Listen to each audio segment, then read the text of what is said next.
Have you ever wondered why they call these IEMs instead of earphones or earbuds? Let me explain.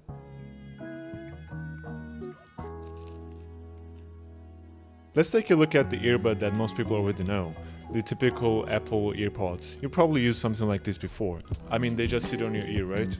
Comfortable, convenient, you just pull them out of your pocket and plug it in, you're good to go.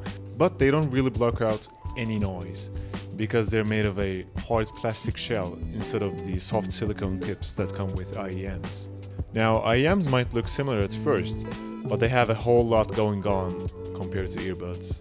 Well, first of all, earbuds sit on the outer ear, so they don't seal your ear canal at all, which allows noise to leak in and also leak out. Now, earbuds aren't all bad. First of all, they're light, they're easy to carry around, they're cheap. However, they lack bass and detail. So now let's have a deeper look at the IEMs. First of all, we can see that they have a silicone tip, which goes deeper into the ear canal and gives us better sound isolation, both coming in and coming out. It can be inserted as seen.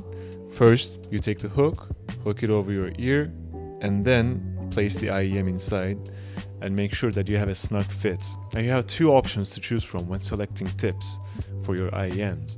The first option is foam tips. They expand in your ear canal and gives you better isolation and comfort. The second one is silicone tips. The silicone tips seal your ears faster and last longer. For me, I personally prefer silicone tips because I feel like it gives me a better seal.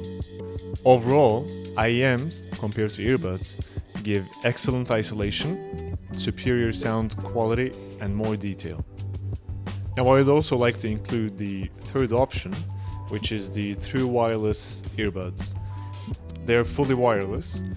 Each bud has separate battery and Bluetooth chip, so you can use either one of them without removing the other. They're more focused on the convenience factors such as active noise cancelling and touch controls, which IEMs don't have. And the sound quality might be a hit or miss depending on the brand and the bud that you're actually buying. True wireless earbuds can both come with silicone ear tips or maybe just a plastic hard shell. This one is from Moondrop. It is the Space Travel 2, and they have a silicone tip which makes it really comfortable to wear and work out. I will be making a review of these, so if you want to see that, stick around. Now let's summarize the pros and cons of IEMs and see if they're really for you. Well, first of all, and the most obvious one, they have a great sound profile for the size that they come in. I mean, I wouldn't call them small, but I also wouldn't consider them big, because I can still fit these huge ones compared to the other IEMs on the market fairly comfortably in my ear and not be worrying about any comfort issues at all.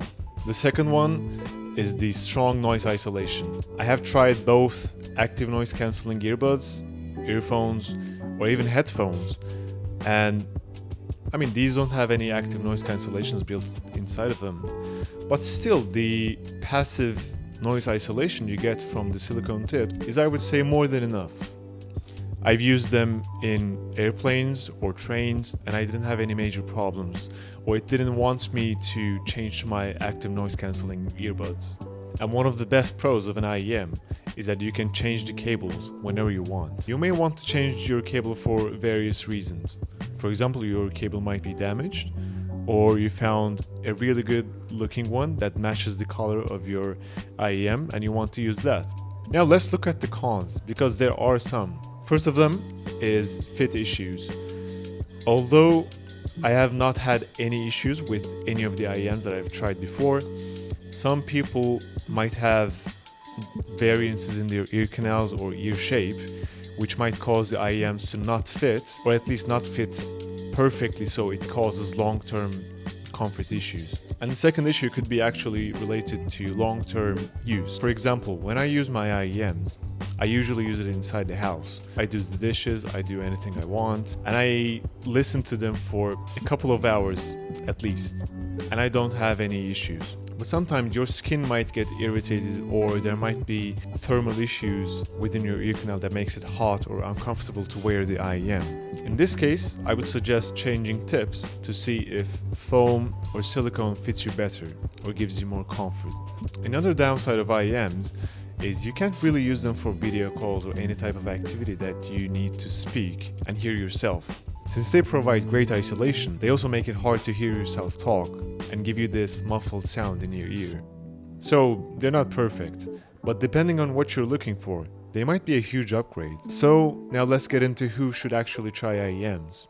If you're new to audio and want a real taste of sound quality, or you might be commuting to work or school and want both isolation and great sound quality in a tiny package that you can just carry in your backpack or even your pockets. Well, the good news is, the market right now has so many IEMs that provide really good price to performance ratios, which means you can get a quality set of IEM for under $20. So, if you're interested in IEMs, I would highly suggest to get yourself a cheap $20 pair to see for yourself if you really like them or they're just not your cup of tea.